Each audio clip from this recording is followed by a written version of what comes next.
In today's video, I'd like to take a look at the inner workings of one of my hymns, the Prayer of Saint Simeon.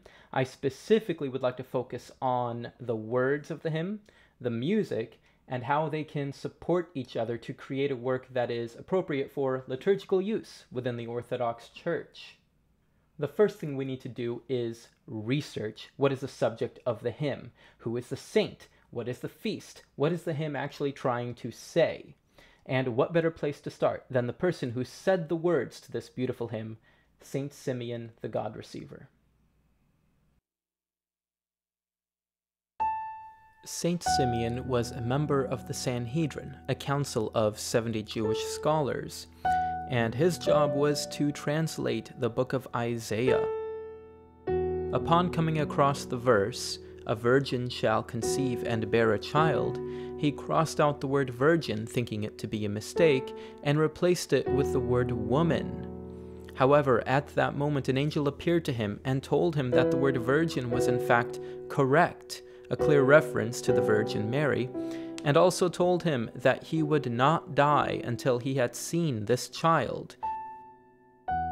40 days after Christ's birth, he was brought to the temple, as was custom at the time, and placed in the arms of the elder Simeon, thus fulfilling the angel's promise. Upon receiving him, Simeon said, "Lord, now let thy servant depart in peace according to thy word, for my eyes have seen thy salvation which thou hast prepared before the face of all people, a light to enlighten the Gentiles and the glory of thy people Israel."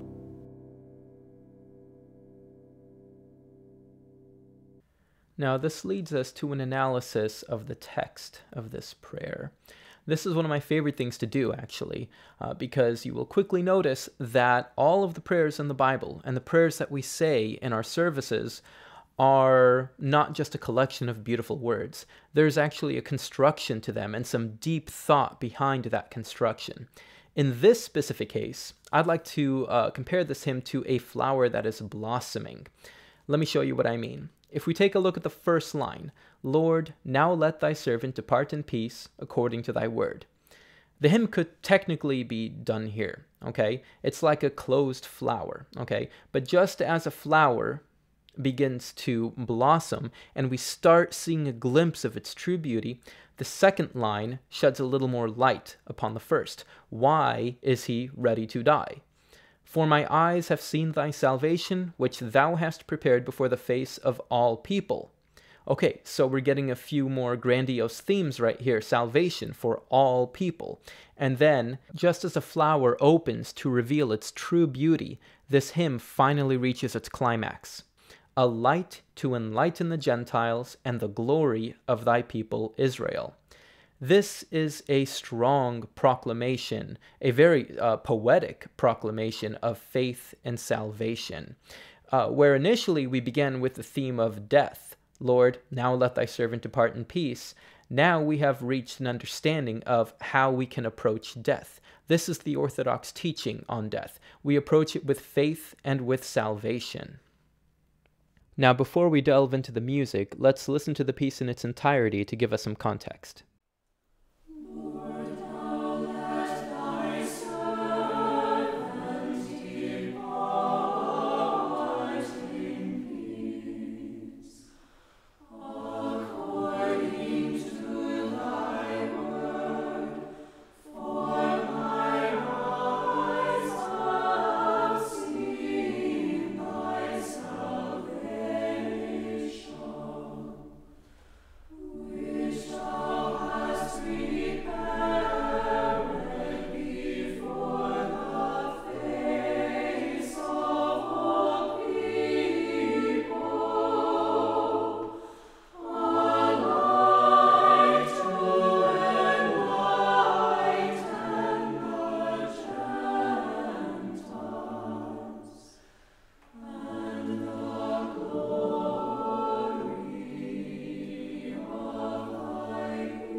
So I wanted to take this idea of blossoming and put it in my music. I wanted the music to kind of express what the text was doing itself in its kind of poetic form. So I did that by using motifs. Now, a motif is just a fancy word for a short little melody. What you're going to see is that these motifs are presented throughout the hymn in short, fragmentary form, and they only become real melodies on the last phrase, a light to enlighten the Gentiles, because that is what the text is doing itself. So if you take a look at thy servant, we have the same melody on prepared.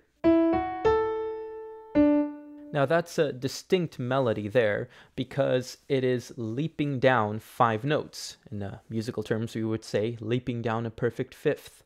That melody happens a few times, and it's fairly noticeable because a lot of Orthodox music doesn't have that many big leaps. And when we get to the closing line, and the glory of thy people. Remember, this whole last line, that's where every musical idea is going to blossom and reach its full point. So now, and the glory of thy people, we have 2 leaps. One is of a fifth on the word glory, and the other is a leap of a 7th, leaping down 7 notes on the word people.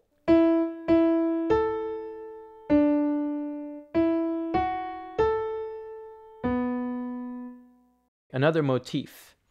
This one is more of a rhythmic motif because the notes don't matter so much.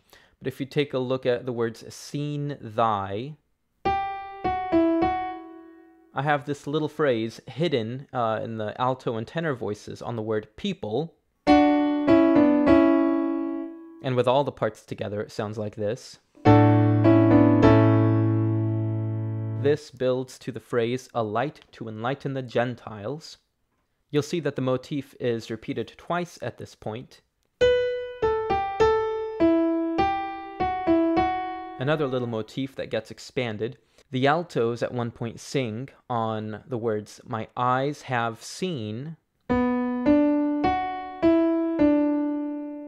So that's a nice little B minor chord being outlined. And that motif blossoms into its full melody when the basses sing it on the words, a light to enlighten the Gentiles. And the bass is singing it gives it more of a foundational role at this point.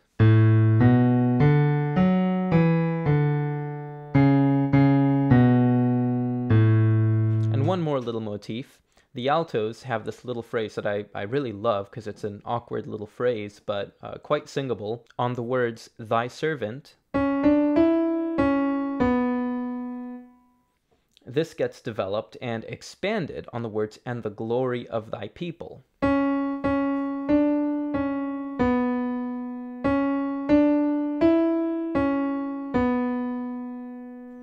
And the altos are singing their expanded version of this little motif, while the sopranos are singing their expanded version of the motif of a leap.